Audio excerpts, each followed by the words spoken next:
Good morning, Hudson Valley! The annual Hudson Valley Area Ride for Kids event is coming up on Sunday, August the 7th. It starts from Central Valley Elementary School, and the proceeds each year from the ride benefit the Pediatric Brain Tumor Foundation. But what about pediatric brain tumors?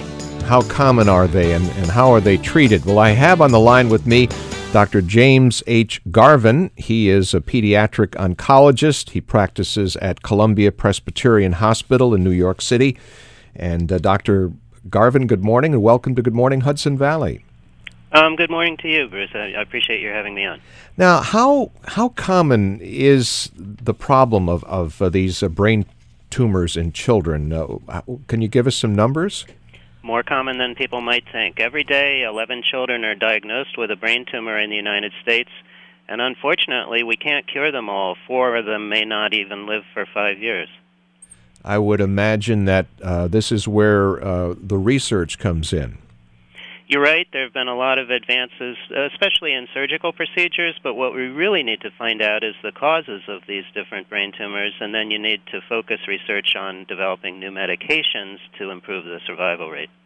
And right now, what are the common methods of treatment when a child or anyone, really an adult, when a brain tumor is diagnosed? Well, like with other cancers, we call upon surgery, radiotherapy, and chemotherapy, but we have some problems with brain tumors. Some of our drugs don't penetrate very well into the brain at all, and so the list of medications we can use is shorter than for many other cancers. I would imagine that, especially when we're talking about a child, something as severe as chemotherapy and radiation is not very easily tolerated, and I'm sure there's sometimes some severe side effects.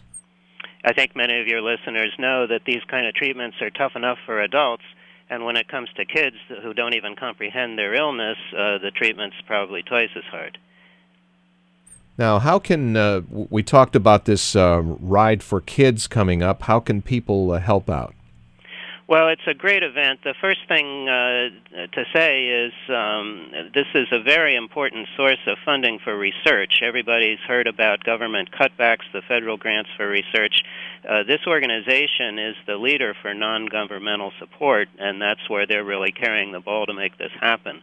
We have this event every year. It's a wonderful thing. Hundreds of motorcyclists across the country show up for these events, including ours, and it's a really exciting and moving event. And I know we've talked about the Pediatric Brain Tumor Foundation and the Ride for Kids event, which happens annually early in August.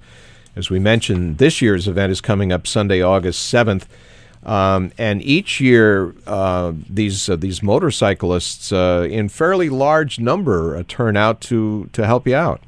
It's a pretty thrilling sight to see about 400 bikers in the parking lot getting ready for this ride. A lot of fun. And how many years has this been going on now? They've been doing this, I believe, 19 years in a row, and I've been honored to participate for the last 10 or so, and it's always nice to see these families turning out. They keep coming back because they find it so inspiring and so tangible evidence of dedication to moving this field along. And I know often they do have some pediatric brain tumor survivors, some young children who unfortunately have had to go through this on hand.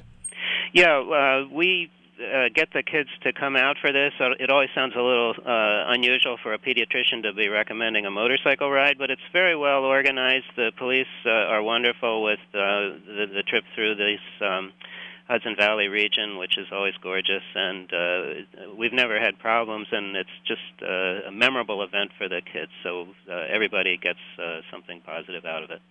And I believe there's a substantial amount of money that's been raised through these rides. Yeah, it's quite amazing that this organization, the Pediatric Brain Tumor Foundation of the United States, they've raised, I believe, over $1.6 million just at this Hudson Valley ride alone, and it's one of many that they have around the country. This money goes to the PBTF, whose headquarters is in Asheville, North Carolina, And as I said, they're the largest non-governmental funding agency for research in childhood brain tumors, so they're really doing important work. And we just have a few seconds left, but how can people find out more? Numbers, a website, things like that? Best is the website, www.pbtfus.org. Another website is www.rideforkids.org. And there's a local website, www.hvrideforkids.org. HV stands for Hudson Valley. Anybody could call the PBTF at 800-253-6530. Local information, call Jack Jones. It's 914-629-9512.